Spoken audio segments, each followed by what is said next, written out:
नमस्कार दोस्तों, स्वागत है आपके अपने चैनल पर।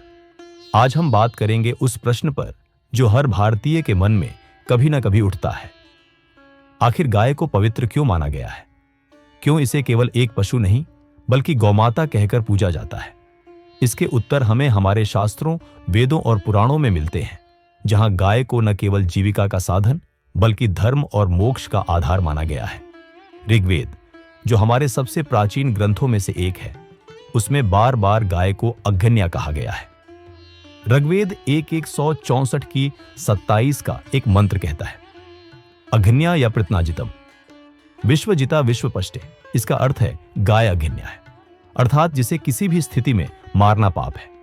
वह सबको पोषण देने वाली है और समस्त जगत के लिए कल्याणकारी है। इस श्लोक का भाव यह है कि गाय हिंसा का विषय नहीं है। उसके दूध से शिशु का पालन होता है, घी और दही से यज्ञ की आहुति होती है और उसके बिना जीवन अधूरा है। अतः ऋग्वेद ने स्पष्ट कर दिया कि गाय सृष्टि के पोषण का स्रोत है और उसका सम्मान अनिवार्य है। इसी भावना को अथर्ववेद और भी गहराई से प्रस्तुत करता है। अथर्ववेद 11:134 में कहा गया है, माता रुद्धाम दुहिता व्रतानाम गौः विश्वस्य मातरः। यहां गाय को संपूर्ण जगत की माता कहा गया है। जैसे माता अपने शिशु को दूध पिलाकर उसका पोषण करती है, वैसे ही गाय भी मानवता का पालन करती है।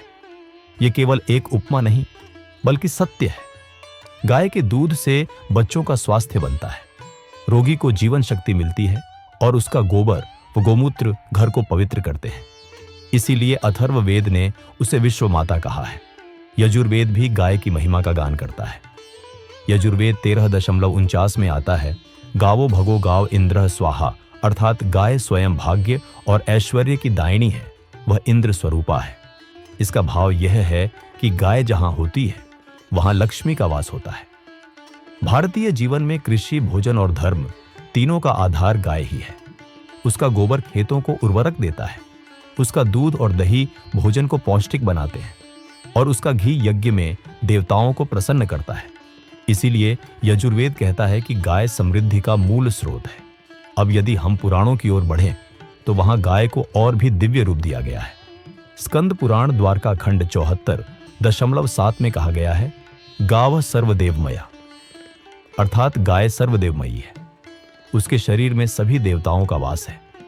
उसके सींगों में ब्रह्मा और शिव, मुख में विष्णु, नेत्रों में सूर्य और चंद्र और खुरों में समस्त तीर्थ स्थान। इस भाव से जब हम गाय की सेवा करते हैं तो वह केवल एक पशु की सेवा नहीं होती बल्कि देवताओं की पूजा होती है। यही कारण है कि भारतीय गृहस्थ अपने घर में गाय को देवमूर्ति मानकर पालते थे। भागवत पुराण में स्वयं भगवान श्री कृष्ण का गौ प्रेम विस्तार से वर्णित है। दशम स्कंध 21:19 में आता है, नृणाम नृणाम साध्वसताम समृद्धिम पश्याम्यहम नंद गोपगवाम समृद्धिम। भगवान श्री कृष्ण कहते हैं कि उन्हें सबसे अधिक सुख नंद गोप की गायों की समृद्धि देखकर मिलता है। यह श्लोक हमें बताता है कि श्री कृष्ण स्वयं गोपालक बने। उन्होंने गोवर्धन पर्वत उठाकर गायों की रक्षा की। गौसेवा और गौपालन केवल सांसारिक कार्य नहीं बल्कि ईश्वर को प्रिय साधना है। पद्म पुराण भी गौदान को सर्वोच्च दान मानता है। सृष्टि खंड 31:24 में कहा गया है, गवां दानम महापुण्यम सर्व पाप प्रणशनम, अर्थात गाय का दान महान पुण्य देने वाला है और इससे सभी पाप नष्ट हो जाते हैं। यह केवल धार्मिक कल्पना नहीं बल्कि संस्कृति का एक गहरा संदेश है कि जो व्यक्ति दूसरों के पोषण का साधन बने वह स्वयं पापों से मुक्त हो जाता है। गोपद्म पुराण तो और भी अद्भुत सत्य बताता है। वहां कहा गया है कि धर्म के 4 स्तंभ सत्य, दया, शौच और तप गाय के 4 पैरों द्वारा प्रतीक रूप में धरे जाते हैं।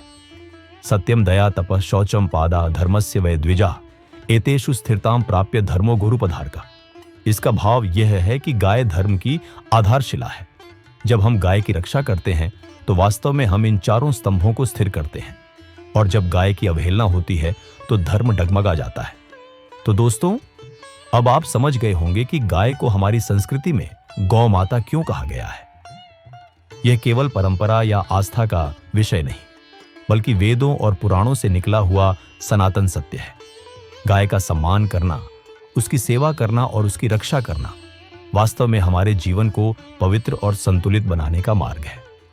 अगर आपको यह वीडियो ज्ञानवर्धक और प्रेरणादायक लगा हो तो इसे लाइक करें, अपने मित्रों और परिवार के साथ शेयर करें ताकि वे भी गौ माता का महत्व जान सकें।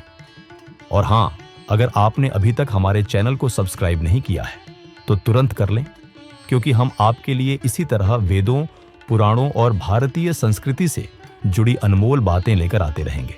अंत में एक पंक्ति कहना चाहूंगा, गौ सेवा ही देव सेवा है और गौ माता की रक्षा ही धर्म की रक्षा है। धन्यवाद।